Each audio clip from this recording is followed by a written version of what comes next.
नमस्कार किसान भाइयों, मैं हूं नीरज पाटीदार। लेकर आया हूं आपके लिए एक यूट्यूब चैनल ऑर्गेनिको। ये चैनल खेतीबाड़ी से संबंधित है। इसमें हम प्योर खेतीबाड़ी के बारे में बात करेंगे, ठीक है। और खेती की, जैसा कि हम सभी जानते हैं, हम कृषि प्रधान देश भारत के निवासी हैं। और हम ये भी जानते हैं कि हमारी 60 से 70% जनसंख्या खेती पर निर्भर करती है, चाहे डायरेक्टली हो, इनडायरेक्टली हो, चाहे खेती से रिलेटेड फैक्ट्री, प्लांट, ट्रांसपोर्टेशन सब में संबंधित हो। कुल मिलाकर 60 से 70% जनसंख्या खेती पर निर्भर करती है। अगर एक खेती ख़त्म हो जाए तो 60 से 70% जनसंख्या बेघर हो जाएगी, शायद वो बेरोज़गार हो जाएगी, ठीक है। तो इसका मतलब ये है कि भारत में खेती का बहुत बड़ा महत्व है। इकोनॉमी में हो सकता है जीडीपी में हमारा शेयर 14% या 15% ही हो। तो खेती में अब हम देखते हैं कि अलग अलग तरह की समस्याएं आने लगी हैं। लोग बहुत सारी परेशानियों से जूझ रहे हैं, जैसे कि खेती में खर्चे बढ़ गए हैं, लेबर नहीं मिलती हैं, मैकेनाइजेशन करना पड़ रहा है, लेकिन छोटे खेत होने की वजह से मैकेनाइजेशन नहीं कर पा रहे हैं, या फिर केमिकल के, पेस्टिसाइड के और रासायनिक खादों के खर्चे बहुत बढ़ गए हैं, या फिर ज़मीन ने पैदा देना बंद कर दिया है, या फिर ये कहें कि जंगली जीवों के टैक्स नहीं बचा पा रहे हैं, या फिर ये कहें कि खरपतवार मरते नहीं हैं केमिकल से, या फिर ये कहें कि इंसेक्ट और पेस्ट या डिजीज जो बीमारियां हैं वो नहीं मर रही हैं दवाइयों से, हमें अच्छी दवाइयाँ नहीं मिल पा रही, तो हम कंट्रोल नहीं कर पा रहे हैं। तो 50 तरह की समस्याएं आ रही हैं, ठीक है। तो ये समस्याएं क्यों आ रही है, ये मेरे किसान को शायद पूर्ण तरीके से पता नहीं है, ठीक है। हाँ, थोड़ा बहुत हम जानते हैं कि हमें कौन सी बीमारी आ रही है, कहाँ से आ रही है, क्यों आ रही है, या फिर कौन सा खरपतवार से कैसे मिटाना है, हम जानते हैं। लेकिन क्या हम पूरा जानते हैं, ठीक है। तो ये जो किसी चीज़ को अधूरा जानना और पूरा जानना बहुत फ़र्क होता है। कहते हैं ना, अधूरा ज्ञान बहुत घातक होता है। तो वैसे ही यहाँ पर भी खेती को भी, या कीड़ों के ना मरने की वजह या बीमारियों के पूरे तरीके से ना जाने की जो वजह है, उसको भी अधूरा जानना बहुत घातक है। क्योंकि अधूरा जान के आप अधूरा डिसीजन लेते हो, अधूरी जानकारी के आधार पर आप अधूरा निर्णय लेते हो, और अधूरे निर्णय के आधार पर अधूरा काम ही होता है, पूरा काम कभी नहीं हो सकता, ठीक है। तो किसान भाइयों, अगर आपको पूरा निर्णय, सही निर्णय लेना है, तो उसके लिए आपको पहले पूरी इन्फॉर्मेशन पता होनी चाहिए, पूरी जानकारी होनी चाहिए कि वास्तविकता में समस्या है क्या, इसकी समस्या की जड़ क्या है। जब आपको जड़ पता होगी तो आप सीधा जड़ पर वार करोगे, समस्या को मार दोगे, ठीक है। तो ये समस्या आई कहाँ से, ठीक है। ये समस्या 1 या 2 दिन में तो नहीं आई, 5 या 6 फसलों में तो नहीं आई, या 5 या 6 सीज़न में तो नहीं आई। ये समस्या बहुत पीछे से चली आ रही है दोस्तों। तो हमें ये समझना होगा कि ये समस्या आखिर आई कहाँ से, इसकी शुरुआत कहाँ से हुई। जब तक हम समस्या को शुरुआत से लेकर आखिरी तक नहीं समझेंगे, हम इसका पूर्ण समाधान नहीं ढूंढ पाएंगे। क्योंकि हम अधूरी समस्या समझेंगे तो हम समाधान भी अधूरा करेंगे, शायद थोड़ा सा करने की कोशिश करेंगे, फिर वापस पीछे आ जाएंगे, अरे नहीं यार, इससे तो नहीं हो रहा है, ठीक है। तो शायद हम ये भी जानते हैं कि हमें कुछ समस्याओं का समाधान कैसे करना है। आजकल लोग चल रहे हैं, काला गेहूँ लाओ, ब्लू चावल लाओ, और देसी बीज उगाओ, और जैविक खेती करो, गाय का गोबर डालो, गाय का मूत्र स्प्रे करो। लेकिन क्या ये गिनी चुनी 10 बातें जानना या 20 बातें जानना ही काफ़ी है खेती की सारी समस्याओं को ख़त्म करने के लिए? नहीं दोस्तों, मुझे लगता है कि हमें शुरू से लेकर सारी समस्याओं को आखिर तक समझना होगा, तब कहीं जाकर हम उसका पूर्ण समाधान ढूंढ पाएंगे, और पूर्ण समाधान पर अपने कदम टिका कर रख पाएंगे। अभी ये होता है कि हम 1 कदम आगे बढ़ाते हैं, फिर वापस पीछे हटा लेते हैं, 4 कदम आगे बढ़ते वापस 2 कदम पीछे हट जाते हैं, अरे नहीं यार, ये तो पॉसिबल नहीं है। क्यों? क्योंकि हमें समस्या पता ही नहीं है, ठीक है। तो ये समस्या जहाँ से शुरू हुई वहाँ से ढूंढना होगा। इसका मतलब हमें एग्रीकल्चर के इतिहास में थोड़ा जाना होगा कि आखिर शुरुआत में हुआ क्या, क्यों हुआ, कैसे हुआ, कहाँ गड़बड़ हुई, कहाँ से ये समस्याएं आना शुरू हुई, ठीक है। इसके पीछे टेक्निकल रीज़न क्या है, तकनीकी कारण जो है वो हमें पता होना ज़रूरी है, ठीक है। तो उसके बाद हम देख सकते हैं कि हमें क्या करना है, क्यों करना है, कैसे करना है, किस लिए करना है, कब करना है, किसके साथ करना है। ये सारे जो सवाल हैं, इनका जवाब हमें तब मिलेगा। या फिर क्या नहीं करना है, और जो नहीं करना है तो क्यों नहीं करना है, ठीक है, कब नहीं करना है। ये जो नहीं करने वाली चीज़ें हैं, ये कुछ करने वाली चीज़ों से ज़्यादा इम्पोर्टेंट है कि हमें क्या नहीं करना है, वो ज़्यादा इम्पोर्टेंट है। आज के जो कंडीशन है, सिनेरियो है, जो स्थिति बन रही है खेती बाड़ी की, उसमें ये चीज़ें समझना ज़रूरी, क्या नहीं करना है। क्योंकि कर तो हम बहुत कुछ रहे हैं, लेकिन उसमें से बहुत सारी ऐसी चीज़ें हैं जो शायद हम कर रहे हैं लेकिन वो हमारे लिए ज़रूरी नहीं है, ठीक है, या फिर वो हमारे आने वाले भविष्य के लिए खतरा है, तो हमें उन चीज़ों को नहीं करना है, ठीक है।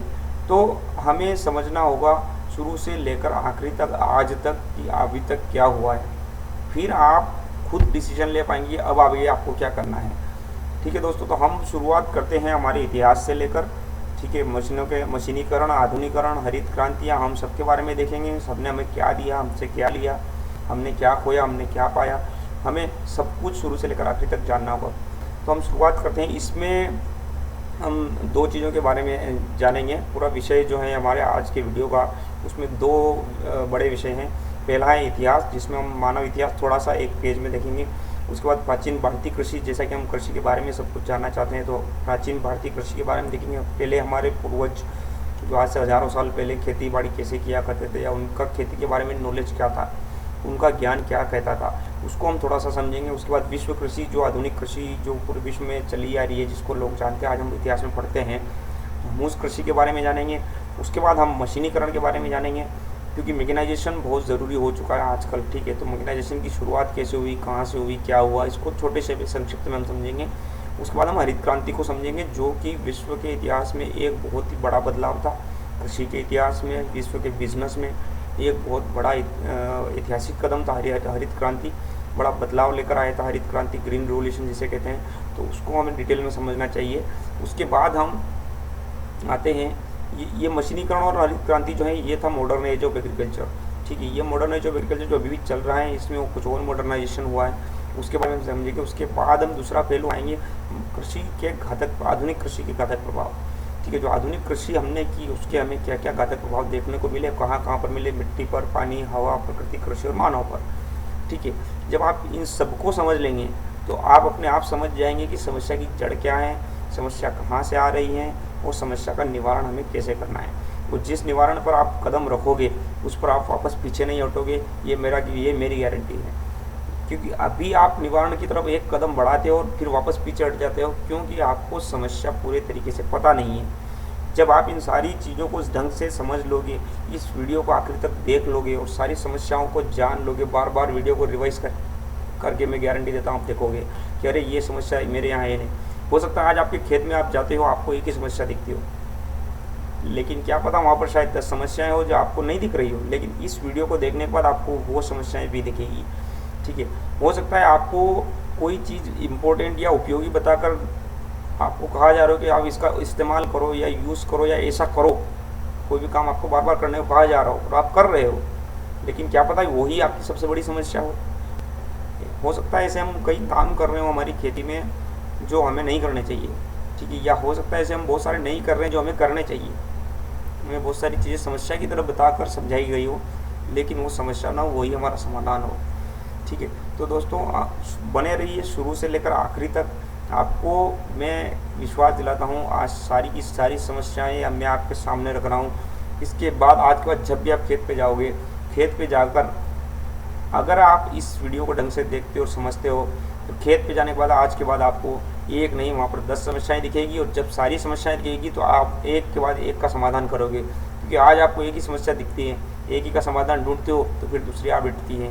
लेकिन अब आपको पूरी समस्याएं जब पता होगी, सारी समस्याएं पता होगी, उनकी जड़ पता होगी, आप अपने आप उनका समाधान ढूंढोगे। तो शुरू करते हैं हम मानव इतिहास से। मानव इतिहास में ज़्यादा कुछ नहीं है। हम ये देखते हैं कि 50 लाख साल पहले इंसान ने 2 पाँव पर खड़ा होना शुरू किया था, फिर उसने आगे चलते चलते 6000 साल तक, आज से 6000 साल पीछे हम जाते हैं तो उसने सिविलाइजेशन हमने देखा, जिसमें मिस्र में पिरामिड हमने देखे। उसके बाद हड़प्पा और मोहनजोदड़ो जैसी सभ्यताएं, सिंधु घाटी सभ्यताएं जिसे कहते हैं कि विश्व की प्राचीनतम सभ्यताएं हैं, ठीक है।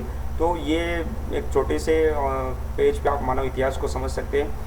वहीं अगर हम पूरे समय को अगर युगों में बांटते हैं तो हम देखते हैं कि हिम युग जो कि 12000 से 10000 साल पहले तक आया था, ठीक है। इसमें पूरे लगभग धरती पर बर्फ़ जमी हुई थी, तो उस समय लगभग कृषि ना के बराबर थी। सिर्फ किसान वही मछली और बर्फीले जीवों को मारना और खाना इतना ही करता था। उसके बाद अंतिम हिम युग जिसमें कुछ आधी पृथ्वी से लगभग बर्फ़ हट गई थी। उसके बाद मेथोलिक युग और फिर नवपाषाण युग, कांस्य युग, लोह युग में आते तो काफ़ी परिवर्तन हो चुके थे कि लोगों ने बहुत सारे इम्प्लीमेंट्स बना लिए थे, बहुत सारी तरह की मशीनें बन गई थी जो कि जानवरों से यूज़ की जाती थी, जानवरों के साथ में, चाहे घोड़ों के साथ में हो, बैलों के साथ में हो। तो ये हमारा एक छोटा सा मानव इतिहास जिसे मैंने एक्सप्रेस करने की कोशिश की है, शायद आप लोगों को थोड़ा सा समझ में आए यहाँ से। अब हम आ जाते हैं भारतीय कृषि पर, जो कि हमारे लिए सबसे ज़्यादा इम्पोर्टेंट है। ठीक है, तो हम सभी जानते हैं भारत एक कृषि प्रधान देश है और ये हमारे वेद पुराणों में भी कृषि का महत्व बताया गया है। धान का और जो अनाज है उसका बहुत सारा महत्व बताया गया है। एशियन एग्रो हिस्ट्री फाउंडेशन है सिकंदराबाद में, वहाँ पर एक पुस्तक रखी हुई है, संस्कृत में प्रकाशित पुस्तक है वो कृषि पाराशर पुस्तक, जिसे कि पाराशर मुनि ने लिखा था। तो ये थे ज्योतिषाचार्य पाराशर मुनि, जिन्होंने, हम ये कह सकते हैं कि विश्व की पहली एग्रीकल्चर की बुक थी। ठीक है, पहली एग्रीकल्चर की इन रिटर्न लिखित बुक थी, किताब थी, जिसमें कि कृषि के बारे में सब कुछ लिखा हुआ था। इन्होंने यही कृषि पाराशर ही नहीं, कृषि संग्रह, पाराशर तंत्र और भी कुछ किताबें लिखी थी जिसमें कृषि के बारे में सब कुछ बताया गया था। इन्होंने ग्रह नक्षत्रों के प्रभाव को दिखाया था। इन्होंने बादलों को तक कैटेगराइज कर दिया था कि बादल कितने प्रकार के होते हैं, जैसा कि आज हम जानते हैं कुमुलोनिम्बस, निम्बस, स्ट्रेटस। ठीक है, अलग अलग तरह के बादल होते हैं। इन बादलों को इन मुनि ने, पाराशर मुनि ने आज से 9000 साल पहले कैटेगराइज कर दिया था। मतलब हमारे लोग एग्रीकल्चर की को समझने में बहुत ही बेहतर थे उस समय भी। जिस समय लोग संस्कृतियाँ विकसित नहीं हुई थी शायद फॉरेन में, हम लोग किताबें लिख रहे थे, ग्रंथ लिख रहे थे, हम इतने ज़्यादा विकसित थे। ठीक है, फिर वर्षा को कैसे नापना है, किस समय पर बुआई करना है, कब नहीं करना है, जानवरों की देखभाल कैसे करनी है, फसल की देखभाल कैसे करनी है, हल से जुताई करना है, बैलों से जुताई, बैलों का चुनाव कैसे करते हैं, या तो कि बैलों का चुनाव कैसे करते हैं, ये बहुत बड़ी चीज़ है कि उस समय हमारे लोग जानते थे। ठीक है, उसके बाद रोपण की विधियाँ, मतलब जो आज हम कर रहे हैं वो सब कुछ 9000 साल पहले किताबों में लिखा जा चुका था। उसके बाद हम आगे चलते तो 9000 ईसा पूर्व तक के प्रमाण मिले हैं कि लोग पशु पालते थे और फसलें उगाते थे। ठीक है, उसके बाद सिंधु नदी घाटी जो हमने कहा था, हड़प्पा और मोहनजोदड़ो सभ्यता, वहाँ पर जब उत्खनन हुआ तो वहाँ पर गेहूँ और जौ के दाने मिले। यही गेहूँ जौ के दाने लगभग मिस्र में के पिरामिडों में भी मिले, और इनके जो हर्डियम वगैरह जो वेराइटी मिली हैं जो कि उस समय उगाई जाती थी, वही हम आज भी उगाते हैं। इसका मतलब ये है कि हमारी जो खेती बाड़ी थी, ये सब प्रूव होता है कि बहुत ही उन्नत थी। वहीं हम देख सकते हैं कि इसमें राजस्व जो है लोग अनाज के रूप में चुकाते थे। इसका मतलब पूरी इकोनॉमी जो है अनाज से चलती थी, खेती से चलती थी। तो खेती हमारे लिए कितनी इंपॉर्टेंट थी ये हमें हमारे इतिहास में दिख रही है। वहीं अगर हम वेदों की बात करें, जिसमें ऋग्वेद और अथर्ववेद में कृषि संबंधी उपकरणों के बारे में देखने को मिला है। ठीक है, उसके बाद उसमें और भी कई खादों के बारे में मिला है, जैसे कि ऋचा जो बाद में लिखा गया, उसमें हल से जुताई के बारे में लिखा गया। अथर्ववेद से में जौ, धान और तिल के बारे में लिखा गया कि ये मुख्य फसलें थी। अथर्ववेद में खाद का भी संकेत मिलता है कि अनाज पैदा करने के लिए आपको खाद डालना होगा, देशी खाद, गाय का गोबर डालना होगा। मतलब आज से हज़ारों साल पहले ये चीज़ें हमारे वेदों में लिखी जा चुकी थी, लेकिन और आज भी चली आ रही है। लेकिन हमने वेदों में लिखी चीज़ों को छोड़कर हम दूसरी चीज़ों पर शिफ्ट हो गए, केमिकल पर शिफ्ट हो गए। ठीक है, खैर इसके बारे में हम आगे देखेंगे। ठीक है, उसके बाद हम इसमें और आगे देखें तो ग्रह और स्रोत सूत्रों में भी इसका मिला है कि अनाज की रक्षा कैसे की जाती है, चूहों और पक्षियों से फसलों को कैसे बचाया जाए। और इसके अलावा ये कृषि तो शुरू से ही पारिवारिक उद्योग रहा है, और हमारे बहुत सारी लोकोक्तियाँ हैं, कहावतें हैं, जिनमें कि खेतीबाड़ी की बातें चली आ रही है। जैसे कि हमारे यहाँ आज भी बोलते हैं। ठीक है, जैसे कि कोई अच्छा जानवर हमारे हाथ से निकल जाए किसी वजह से, या फिर अच्छी चीज़ हाथ से निकल जाती, तो हमारे यहाँ बूढ़े लोग, बड़े बूढ़े आज भी कहते हैं कि बेटा अच्छे बैल की कीमत बाड़े से चले जाने के बाद ही पता चलती है। मतलब हमारे लोग आज भी खेती की ही से ही संबंधित कहावतें इस्तेमाल करते हैं। ठीक है, इसका मतलब ये है कि खेती का बहुत ही डीप जो है असर है, हमारा गहरा असर है हमारी संस्कृति में, हमारे कल्चर में। तो अब आता है विश्व कृषि का इतिहास, जिसमें हम शायद 10,000 साल पहले की बात करते हैं, शिकार करना और इकट्ठा होना। ठीक है, ये यहाँ पर हम देख सकते हैं कि लोग इकट्ठा रहते थे और शिकार करके साथ में बैठ के खाते थे। ठीक है, फिर 10,000 ईसा पूर्व ही हमने देखा कि लोगों ने आग जलाना सीख लिया, तो आग में सेक कर खाने लगे। फिर 7,500 ईसा पूर्व गेहूँ जौ की खेती, जो कि मिस्र के पिरामिडों और हड़प्पा सभ्यता में इनमें हमें सबूत मिले। फिर मक्का के इनके सबूत मिले 4,400 ईसा पूर्व के। 3,400 ईसा पूर्व पहिए का आविष्कार हुआ। पहिए का आविष्कार होने के बाद काफ़ी बदलाव आ गया था एग्रीकल्चर में, चीज़ों को इधर से उधर ट्रांसपोर्ट करने के लिए लोगों ने शायद इस्तेमाल किए होंगे। ठीक है। उसके बाद 2900 ईसा पूर्व हल्का आविष्कार के बाद तो काफ़ी ज़्यादा परिवर्तन आ चुका था। लोग बड़े स्तर पर खेती करने लगे थे, जानवरों का इस्तेमाल होने लगा था खेती में।